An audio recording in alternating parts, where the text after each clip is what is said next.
What's going on, guys? Drake here with UnlockBoot's official YouTube channel. In today's video we have a tutorial for you guys for how to unlock your iPhone SE 2020 that is locked to AT&T. This is a very quick and easy tutorial, and all you have to do is follow along and you will easily be able to unlock your phone. Let's get right into it. So to begin, we will need our IMEI number. To do this, just go into settings, go to general, about, scroll down, and you will see your IMEI number right there. Write this number down or screenshot it, as we will need it on for the next step in the process. And alright guys, the next step in the process will be to head to our website. The link will be down below to unlockboot.com.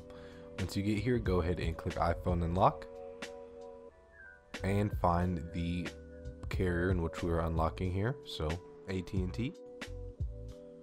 And here we will then paste in that 15-digit IMEI number from earlier. Go and click unlock now. Proceed to checkout. From here we will complete checkout.